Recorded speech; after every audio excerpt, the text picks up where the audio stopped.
High, আমি তোতনা। বাঙালির রান্নাবান্নাতে সবাইকে আমন্ত্রণ। আজ আমি বানাবো ফুলকপির পরোটা।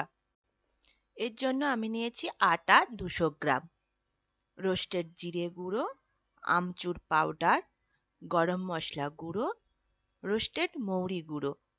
সব মিলিয়ে আমি নিয়েছি 1 চামচ। আদা ছেঁচা 1 চামচের 4 ভাগের 1 ভাগ, হলুদ গুঁড়ো সামান্য, লঙ্কা গুঁড়ো 1 চামচের 4 ভাগের 1 ভাগ, লবণ পরিমাণ মতো, সাদা তেল 3 চামচ, পরোটা ভাজবার জন্য ঘি। আরও লাগছে ফুলকপি। ফুলকপি আমি জল দিয়ে ভালোভাবে ধুয়ে নিয়েছি। এগুলো আমি প্রথমে গ্রেড করে নেব। ফুলকপির ফুল নেব, বাকি ফেলে দেব। এখানে 2 কাপের মতো আমি নেব।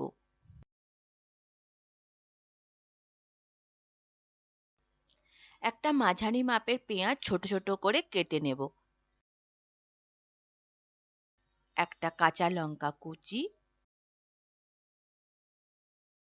আর ধনেপাতা কুচি 2 টেবিল চামচের মতো। ফুলকপির পরোটা বানানোর জন্য প্রথমে আমি আটা মেখে নেব। এর জন্য আটায় দেব পরিমাণ মতো লবণ আর 1 চামচ তেল। আটার সাথে তেল আর লবণ ভালোভাবে মিশিয়ে নিচ্ছি। এরপর অল্প অল্প জল দিয়ে এটা ভালোভাবে মেখে নেব।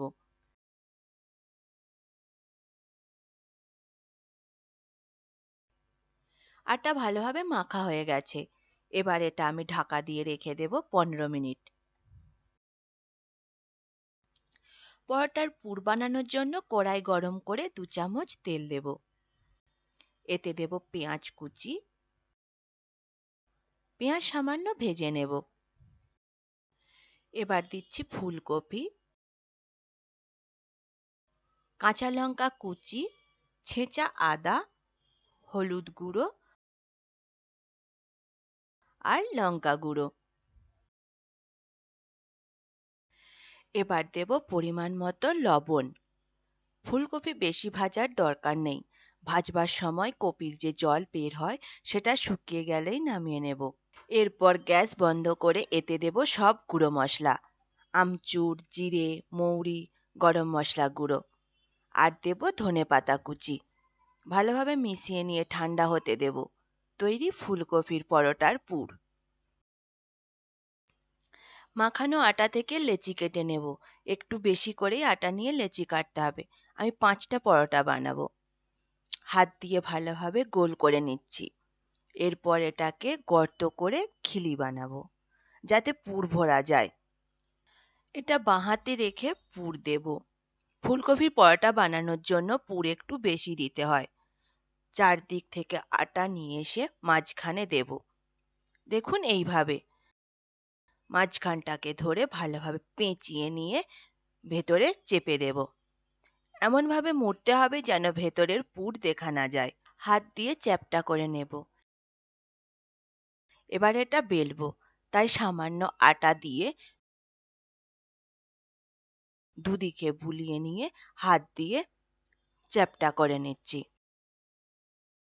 এরপর বেলন দিয়ে হালকা চাপ দিয়ে এটা পাতলা করে বেলে নেব।